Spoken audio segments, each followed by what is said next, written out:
Realita dunia kesehatan. Saat pasien memaksa, tenaga kesehatan serba salah. Hai semuanya, selamat datang kembali di channel RCMASM, tempat kita ngobrolin fakta lapangan dan realita dunia kesehatan yang jarang dibahas secara terbuka. Topik hari ini, tenaga kesehatan serba salah karena pasien memaksa minta rujukan. Sebuah kisah nyata yang lebih sering terjadi dari yang kita kira. Seorang tenaga kesehatan di sebuah puskesmas menerima kedatangan pasien, seorang ibu parubaya. Datang dengan keluhan umum, lemas, sedikit nyeri pinggang, dan merasa badannya nggak enak. Pasien emosional. Saya pokoknya minta dirujuk ke rumah sakit ke bagian dalam. Saya nggak percaya, ini cuma sakit biasa. Tenaga kesehatan, lembut tapi tegas. Ibu, berdasarkan pemeriksaan kami hari ini, tekanan darah normal, gula darah juga dalam batas wajar, dan tidak ada tanda klinis yang menunjukkan urgensi rujukan. Pasien meningkat nada, tapi saya tetap mau dirujuk.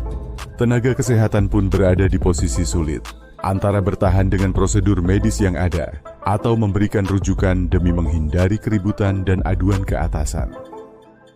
Singkat cerita, akhirnya rujukan pun diberikan, bukan karena indikasi, tapi karena tekanan. Beberapa hari kemudian, pasien datang lagi. Kali ini, ia minta rujukan ulang, bukan lagi ke bagian penyakit dalam, tapi langsung ke spesialis ginjal. Pasien, kemarin saya ke RS, katanya harus dicek ginjal. Tolong buatkan rujukan ke nefrologi.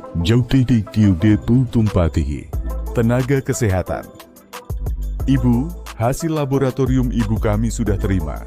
Fungsi ginjal masih normal. Tidak ada protein di urin, kreatinin normal. Tidak ada pembengkakan atau tanda lain yang mengarah ke gagal ginjal. Pasien keras kepala. Tapi saya merasa ini semua dari ginjal. Tolong buatkan saja, itu hak saya. Tenaga kesehatan kembali dihadapkan dilema. Memberikan rujukan berarti melanggar etika profesi. Tapi menolak rujukan bisa berarti konflik, bahkan potensi dilaporkan.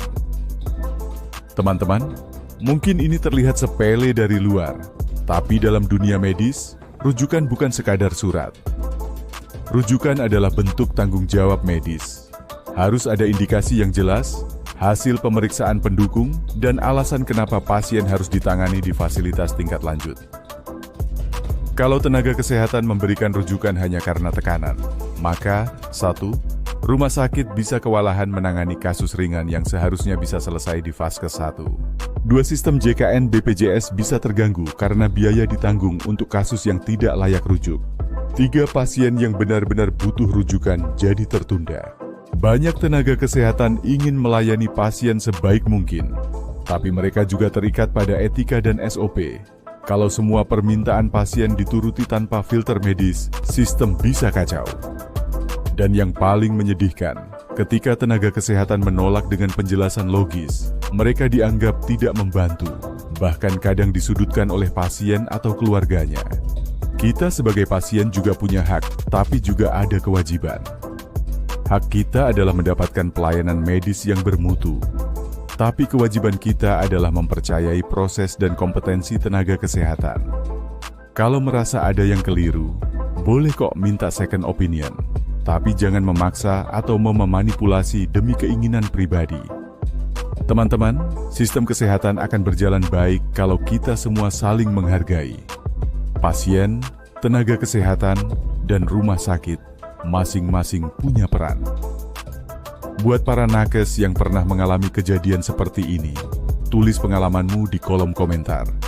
Buat pasien, yuk mulai belajar lebih bijak dalam menggunakan hak rujukan.